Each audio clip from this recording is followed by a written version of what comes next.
Hello everyone, this is Jafar tech Kannada ಸತ್ಯ ಮಾಹಿತಿಗಾಗಿ. ಸ್ನೇಹಿತರೆ, ನಮ್ಮ ಚಾನಲ್ಗೆ ಸ್ವಾಗತ. ಸ್ನೇಹಿತರೆ, ಇವತ್ತು ನಾವು ಫೇಸ್ಬುಕ್ ಪೇಜ್ನಲ್ಲಿ ನಾವು ಏನಾದರೂ ಅಪ್ಲೋಡ್ ಮಾಡಿರುವಂಥ ಫೋಟೋ ಇರ್ಬೋದು, ವಿಡಿಯೋ ಇರ್ಬೋದು, ಅಥವಾ ಯಾವುದಾದ್ರೂ ಪೋಸ್ಟ್ ಇರ್ಬೋದು, ಅವುಗಳನ್ನ ಯಾವ ರೀತಿ ನಾವು ಡಿಲೀಟ್ ಮಾಡಬೇಕು ಅಂತ ಚರ್ಚೆ ಮಾಡೋಣ. ಇಲ್ಲಿ ಏನಾದರೂ ಬೈ ಮಿಸ್ಟೇಕ್ ಆಗಿ ಏನಾದರೂ ನಾವು ರಾಂಗ್ ಆದಂಥ ಪೋಸ್ಟನ್ನು ಮಾಡಿದ್ದೀವಿ ಅಂದ್ಕೊಳ್ಳಿ, ಅವುಗಳನ್ನ ತಕ್ಷಣದಲ್ಲಿ ಡಿಲೀಟ್ ಮಾಡಬೇಕು ಅಂದರೆ ನಾವು ಯಾವ ರೀತಿ ಮಾಡಬೇಕಂತ ಸಂಪೂರ್ಣವಾಗಿ ನಾನು ಹೇಳ್ತೀನಿ. ಹಾಗೆ ನಮ್ಮ ಚಾನಲ್ಗೆ ಮೊದಲು ಬಂದಿದ್ದರೆ ದಯವಿಟ್ಟು ನಮ್ಮ ಚಾನಲ್ನ ಸಬ್ಸ್ಕ್ರೈಬ್ ಮಾಡಿಬಿಟ್ಟು ಪಕ್ಕದಲ್ಲಿರುವಂಥ ಬೆಲ್ ಐಕನನ್ನು ಪ್ರೆಸ್ ಮಾಡಿ ನಮ್ಮ ತಂತ್ರಜ್ಞಾನ ಆಧಾರಿತ ಬೃಹತ್ ಕುಟುಂಬದ ಸದಸ್ಯರಾಗಿ.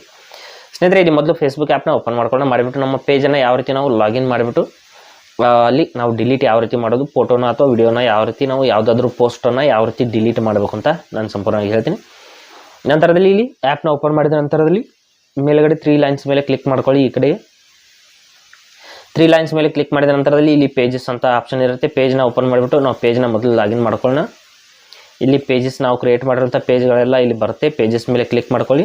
ನಂತರದಲ್ಲಿ ಇಲ್ಲಿ ನಾವು ಕ್ರಿಯೇಟ್ ಮಾಡಿರೋಂಥ ಎಲ್ಲ ಪೇಜ್ಗಳು ಇಲ್ಲಿ ಬರುತ್ತೆ. ಯಾವ ಪೇಜ್ ಅಂತ ಇಲ್ಲಿ ಸೆಲೆಕ್ಟ್ ಮಾಡ್ಕೊಳ್ಳಿ. ಮಾಡಿದ ತಕ್ಷಣದಲ್ಲಿ ಈ ರೀತಿ ಕೆಳಗಡೆ ಒಂದು ಸ್ವಿಚ್ ಅಂತ ಒಂದು ಆಪ್ಷನ್ ಬರುತ್ತೆ. ಅದನ್ನು ಕ್ಲಿಕ್ ಮಾಡಿಬಿಟ್ಟು ನೀವು ಪೇಜನ್ನು ಲಾಗಿನ್ ಮಾಡ್ಕೊಳ್ಳಿ. ಮೊದಲು ಇಲ್ಲಿ ನೋಡಿ, ಯಾವ ಪೇಜಲ್ಲಿ ನಾವು ಆ ಪೋಸ್ಟನ್ನು ಮಾಡಿದ್ದೀವಿ ಅದನ್ನು ಲಾಗಿನ್ ಮಾಡ್ಕೋಬೇಕಾಗುತ್ತೆ. ಮಾಡಿದ ನಂತರದಲ್ಲಿ ಇಲ್ಲಿ ಮೇಲ್ಗಡೆ ಒಂದು ಪೇಜ್ನ ಒಂದು ಪ್ರೊಫೈಲ್ ಫೋಟೋ ಅನ್ನೋದು ಕ್ಲಿಕ್ ಮಾಡ್ಕೋಬೇಕಾಗುತ್ತೆ. ಇಲ್ಲಿ ಮೇಲ್ಗಡೆ ನಮ್ಮ ಒಂದು ಪೇಜ್ ಏನಿರುತ್ತೆ ಅದರ ಒಂದು ಪ್ರೊಫೈಲ್ ಫೋಟೋನ ಕ್ಲಿಕ್ ಮಾಡ್ಕೊಳ್ಳೋಣ. ಕ್ಲಿಕ್ ಮಾಡಿದ ನಂತರದಲ್ಲಿ ಸ್ವಲ್ಪ ಕೆಳಗಡೆ ಬಂದ್ಬಿಟ್ಟು ನಾವು ಇಲ್ಲಿ ಏನೇನು ಪೋಸ್ಟ್ ಮಾಡಿದ್ದೀವಿ ಎಲ್ಲವನ್ನು ಕೂಡ ಇಲ್ಲಿ ತೋರಿಸ್ತಾ ಇರುತ್ತೆ.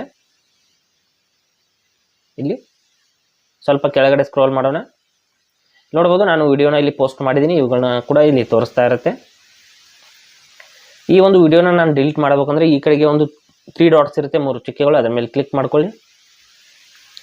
ನಂತರದಲ್ಲಿ ಇಲ್ಲಿ ಮೂವ್ ಟು ಟ್ರ್ಯಾಶ್ ಅಂತ ಒಂದು ಆಪ್ಷನ್ ಇರುತ್ತೆ. ಇಲ್ಲಿ ಎಲ್ಲ ಡಿಲೀಟ್ ಅಂತೆಲ್ಲ ಬರೋದಿಲ್ಲ ಸ್ನೇಹಿತರೆ. ಮೂವ್ ಟು ಟ್ರ್ಯಾಶ್ ಅಂತ ಇಲ್ಲಿ ನೋಡಿ ಆಪ್ಷನ್ ಇದೆ, ಅದರ ಮೇಲೆ ಕ್ಲಿಕ್ ಮಾಡ್ಕೋಬೇಕಾಗುತ್ತೆ. ಕ್ಲಿಕ್ ಮಾಡಿದ ನಂತರದಲ್ಲಿ ನಮ್ಮ ಪ್ರೊಫೈಲ್ನಿಂದ ಅದು ಸಂಪೂರ್ಣವಾಗಿ ರಿಮೂವ್ ಆಗುತ್ತೆ. ಟ್ರ್ಯಾಶ್ನಲ್ಲಿ ಕೂಡ ಇರುತ್ತೆ, ಅಲ್ಲಿಂದ ನಾವು ಬೇಕಾದರೆ ಅದನ್ನು ಮರಳಿ ನಾವು ನೋಡ್ಬೋದು. ಇಲ್ಲಾಂದರೆ ಅದು 30 ದಿನಗಳ ನಂತರ ಆಟೋಮೆಟಿಕ್ಕಾಗಿ ಪರ್ಮನೆಂಟ್ಲಿ ಡಿಲೀಟ್ ಆಗುತ್ತೆ. ಇಷ್ಟು ಮಾಡಿದರೆ ನೀವು ಪರ್ಮನೆಂಟಾಗಿ ನಿಮ್ಮ ಒಂದು ಅಕೌಂಟಿಂದ ಅದು ರಿಮೂವ್ ಆಗುತ್ತೆ, ಯಾರಿಗೂ ಕೂಡ ತೋರಿಸೋದಿಲ್ಲ, ಅದು ಡಿಲೀಟ್ ಆದಂಗೆ. ನಂತರದಲ್ಲಿ ಇಲ್ಲಿ ಫೋಟೋಸ್ ಮೇಲೆ ಕ್ಲಿಕ್ ಮಾಡ್ಕೊಳ್ಳಿ. ತುಂಬ ದಿನದ ಹಿಂದೆ ಅಪ್ಲೋಡ್ ಮಾಡಿರೋಂಥ ಫೋಟೋಸ್ನ ನೀವೆಲ್ಲ ಡಿಲೀಟ್ ಮಾಡಬೇಕಂದ್ರೆ ಇಲ್ಲೆಲ್ಲ ಬಂದಿರುತ್ತೆ, ನೋಡ್ಬೋದು. ಇವುಗಳನ್ನ ಡಿಲೀಟ್ ಮಾಡಬೇಕಂದ್ರೆ ಒಂದೊಂದಾಗಿ ಇಲ್ಲಿ ನೋಡಿ ಒಂದು ಕ್ಲಿಕ್ ಮಾಡ್ತೀನಿ, ಮಾಡಿಬಿಟ್ಟು ನಿಮಗೆ ಡಿಲೀಟ್ ಮಾಡಿ ತೋರಿಸ್ತೀನಿ. ಈ ರೀತಿ ಓಪನ್ ಮಾಡ್ಕೊಳ್ಳಿ. ಮೇಲ್ಗಡೆ 3 ಡಾಟ್ಸ್ ಮೇಲೆ ಕ್ಲಿಕ್ ಮಾಡ್ಕೊಳ್ಳಿ. ಮಾಡಿಬಿಟ್ಟು ಇಲ್ಲಿ ಡಿಲೀಟ್ ಆಪ್ಷನ್ ಬರ್ತಾ ಇದೆ ಸ್ನೇಹಿತರೆ. ಕೆಲವು ಬಾರಿ ಮೂವ್ ಟು ಟ್ರ್ಯಾಶ್ ಅಂತ ಬರುತ್ತೆ, ಕೆಲವು ಬಾರಿ ಡಿಲೀಟ್ ಅಂತ ಬರ್ತಾ ಇದೆ. ಅದರ ಮೇಲೆ ಕ್ಲಿಕ್ ಮಾಡಿಬಿಟ್ಟು ಡಿಲೀಟ್ ಅಂತ ಕ್ಲಿಕ್ ಮಾಡ್ಕೊಳ್ಳಿ. ಡಿಲೀಟ್ ಅಂತ ಬರದೇ ಹೋದರೆ ಮೂವ್ ಟು ಟ್ರ್ಯಾಶ್ ಅಂತ ಬಂದೇ ಇರುತ್ತೆ, ಅದನ್ನು ಕ್ಲಿಕ್ ಮಾಡಿಬಿಟ್ಟು ನೀವು ಈ ರೀತಿ ಡಿಲೀಟ್ ಮಾಡ್ಕೋಬೋದು. ನೋಡ್ಬೋದು, ಸ್ವಲ್ಪ ಈ ರೀತಿ ನೋಡಿ ಡಿಲೀಟ್ ಆಯಿತು. ಈ ರೀತಿ ನಾವು ಯಾವುದೇ ಒಂದು ಫೋಟೋ ಇರ್ಬೋದು ಅಥವಾ ಪೋಸ್ಟ್ ಇರ್ಬೋದು, ಯಾವುದೇ ಒಂದು ಫೇಸ್ಬುಕ್ ಪೇಜ್ನಲ್ಲಿ ನೀವು ಅಪ್ಲೋಡ್ ಮಾಡಿರುವಂಥ ಯಾವುದೇ ಒಂದು ಐಟಮ್ನ ಡಿಲೀಟ್ ಮಾಡಬಹುದು. ಹಾಗೆ ಸ್ನೇಹಿತರೆ, ಕೊಟ್ಟಿರೋ ಮಾಹಿತಿ ಸಂಪೂರ್ಣ ಮತ್ತು ನಿರೂಪಣೆ ಮಾಡಿದೆ. ಶೈಲಿ ಉತ್ತಮ ಅಂತ ಅನಿಸಿದರೆ ವಿಡಿಯೋನ ಲೈಕ್ ಮಾಡಿ ಮತ್ತು ನಿಮ್ಮ ಸ್ನೇಹಿತರಿಗೂ ಕೂಡ ಶೇರ್ ಮಾಡಿ.